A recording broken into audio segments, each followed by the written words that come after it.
สบายดีทุกท่านเนาะที่กำลังติดตามช่อง Facebook และช่อง YouTube ของข้าพเจ้าเนาะมื้อนี้ข้าพเจ้าอามรจะมาแนะนำเทคนิคในการสร้างรูปบัตรเนาะหรือว่ารูปโปรไฟล์เนาะคือเขาจะแบ่งตามขนาดต่างๆเนาะบ่ว่าจะเป็นขนาด3x4หรือว่า4x6ต่างๆเนาะโดยเขาจะใส่โปรแกรม Photoshop ตัวนี้เนาะ Photoshop 4.6หรือว่า Photoshop 4.4ก็ได้เนาะตามแต่ว่าเราถนัดตัวใดเราใช้ตัวนั้นเนาะซึ่งขั้นตอนในการสร้างคือให้ไปเปิดโปรแกรม Photoshop ตัวนี้ขึ้นมาเนาะหลังจากนั้นให้เข้าไปที่นิ้วตัวนี้เนาะเพื่อไปจัดหน้าเกียร์หลังจากที่เราคลิกเสร็จแล้วเนาะมันจะเด้งหน้าต่างตัวนี้ออกมาให้เรากำหนดชื่อตัวนี้เนาะอันนี้เป็นชื่อเนาะว่าเราจะใส่เป็นชื่ออะไรก็ได้เนาะแล้วตัวนี้เนาะอันนี้ใส่เป็นประเภทของเกียร์เนาะว่าเราจะใส่ประเภทเกียร์ตัวใดเนาะ A3 A4 A5 A6 อยู่ในนี้ข้าพเจ้าจะใส่เป็น AC เนาะหลังจากนั้นให้ติ๊กคำว่าโอเคตัวนี้เนาะ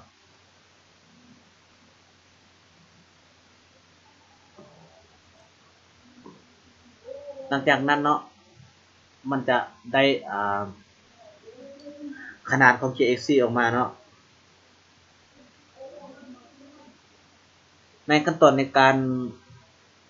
สร้างรูปบัตรตัวนี้เนาะให้เข้าไปที่ไฟล์ตัวนี้เนาะแล้วหลังจากนั้นให้เลื่อนลงมาที่ Open ตัวนี้เพื่อเข้าไปดึงเอารูปเนาะ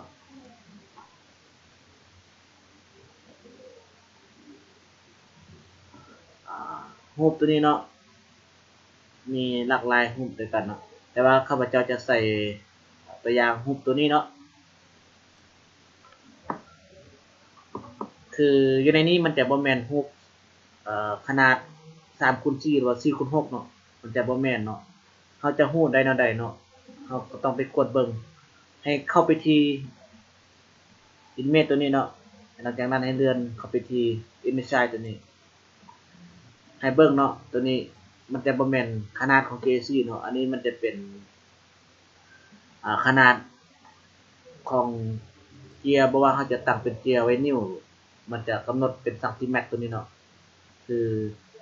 จะอยู่ใน25.4 เซนติเมตรเนาะแล้วก็วงสูงอัน33 เซนติเมตรอันนี้มันบ่แม่นเนาะอันนี้มันบ่แม่นขนาด3.4เนาะหลังจากนั้นเขาจะตัดเนาะตัดหรือว่าเขาจะปรับขนาดให้มันถึกกับรูปที่เราต้องการอย่างใดเนาะตัวอย่างว่าข้าพเจ้าจะใส่3x4เนาะให้คลิกใส่ที่ตัวนี้เนาะหลังจากนั้นให้กำหนดค่าอยู่บนนี้เนาะแต่ว่าเขาจะเอาค่าได้ลงมาเนาะตัวอย่างข้าพเจ้าจะใส่ครับนี่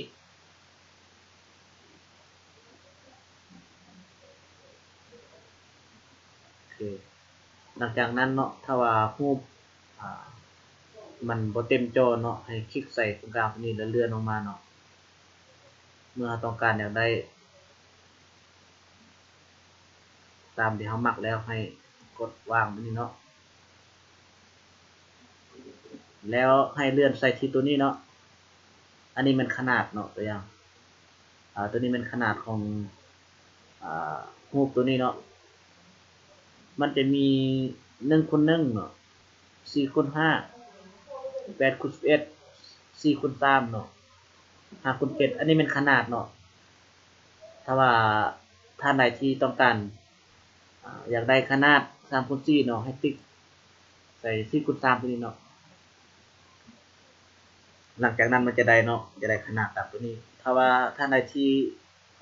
บ่ต้องการเนาะหรือว่าอยากกำหนดเองให้กำหนดใส่บนนี้เนาะอันนี้2ห้องนี้อันนี้แม่นซองที่ให้เฮาป้อนข้อมูลป้อนค่าลงไปเนาะตัวนี้เนาะแต่อย่างว่าลงสูงเอาสำใดเนาะนี่ลงยาวเอาได้ประมาณนี้เนาะหลังจากนั้นเนาะได้แล้วให้ติ๊กคำว่าโอเคตัวนี้อันนี้เนาะมันจะเป็นรูป3x4แล้วเนาะหลังจากนั้นเนาะเขาจะป๊อปให้มันขาวให้มันดำเนาะอย่างรูปตัวนี้เนาะ อันนี้มันเข้าเกินไปเนาะอยากปรับให้มันดำให้กด Control Control ค้างไว้เนาะแล้วก็กดตัว M เนาะหลังจากนั้นมันจะเด้งหน้าต่างตัวนี้ออกมาให้เราจับยืดขึ้นยืดลงเนาะอย่างว่ายืดขึ้นตัวนี้มันจะปรับให้มันเข้าเนาะถ้าว่าปรับลงตัวนี้มันจะปรับสีรูปภาพให้ดำลงมาเนาะตัวอย่างอันนี้เนาะเมื่อใดแล้วให้ติ๊กโอเคเนาะหรือว่าเขาจะปรับสีบนนี้ก็ได้เนาะหลังจากใดที่เขาต้องการแล้วให้ใส่เมาส์เนาะคลิกลากเข้าไปที่ซอง JAC ตัวนี้เนาะแล้วก็มาวางบนนี้หลังจากนั้นได้แล้วให้คลิกใส่อยู่มุมบนนี้เนาะถ้าว่ายานมันบ่ซื้อให้เซตบรรทัดตัวนี้เนาะ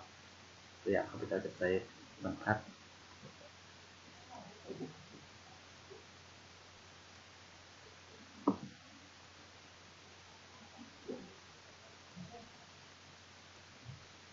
หลังจากนั้นเนาะให้กด Copy ไปเลย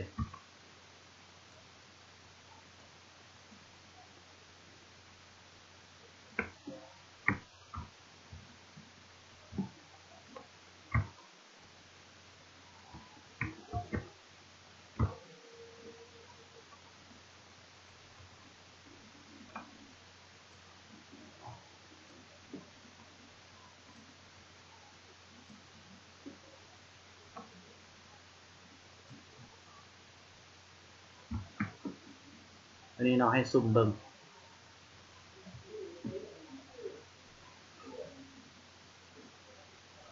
หลังจากนั้นให้เข้าไปที่ไฟล์ตัวนี้เนาะเพื่อพิมพ์ออกนี่เนาะ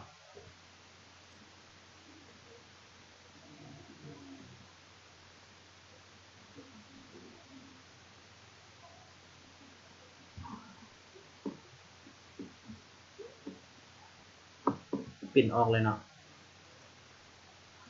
สำหรับการอธิบายคลิปมาฮอดนี้ก็หมดเนาะช่วยกดไลค์กดแชร์ให้ข้าพเจ้าเด้อ